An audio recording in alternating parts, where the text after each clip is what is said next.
पगला के खबर धीरे धीरे मैटरी रेस भइल। टेंशन में बानी परेशानी सहतानी जान घर भर हमारा पकेस भइल। सोचतानी दिन रात एगो खोटा खोटा बात जदी छोड़ देबू साथ त दीवाना का करी। देखो क्या मैं तुझको साफ साफ बोल रहा हूँ। हाँ वीडियो भी बना रहा हूँ। हाँ ड्राइवर साहब भी हैं और ये भाई साहब भी हैं। हम तुमको भगा के लाए हैं जी। तू मुझे भगा कर नहीं लाया है, समझा ना। हम तुमको भगा कर लाए तो इसमें क्या बुराई है। तारा संगे बानी हम पुलिस थाना का करी, बानी दोनों जाना राजी तो जमाना का करी। बाड़ा दोनों जाना राजी तो जमाना का करी। बाड़ा दोनों जाना राजी तो जमाना का करी। आप ही लोग बताइए।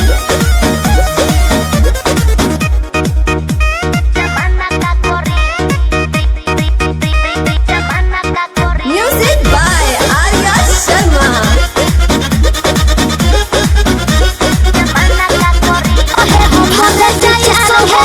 तारा से ढेरे जानू करी तो से प्यार हो।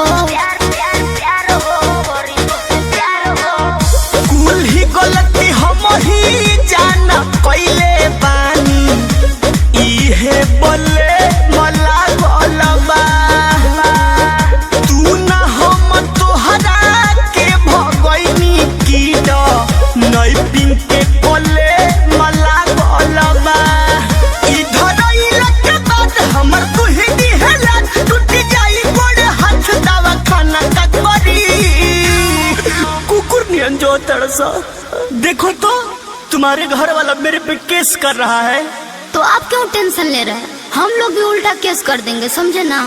केस कर रहा है तो करने दीजिए। तारा संगे बानी हम पुलिस थाना का करी, बानी दोनों जाना राजी तो जमाना का करी। बाड़ा दोनों जाना राजी तो जमाना का करी। बाड़ा दोनों जाना राजी तो जमाना का करी।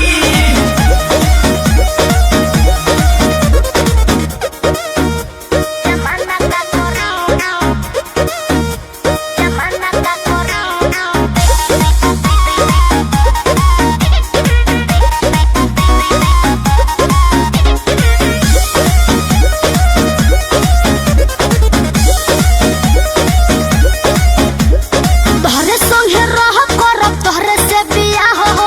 गोलू बिशुनपुरी बाटे इहे एगो राह हो। कोरतारू वादा इतना ज्यादा जानू पाछे जन्म को रजई हो। दीह गवाही हम तोहरे हई छोड़ के जानी घर जई हो।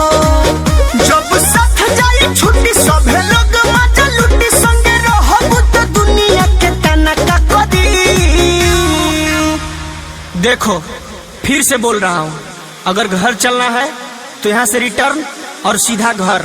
तो घर जाने के लिए आई हूँ, बताइए। तारा संगे बानी हम पुलिस थाना का करी, बानी दोनों जाना राजी तो जमाना का करी। बाड़ा दोनों जाना राजी तो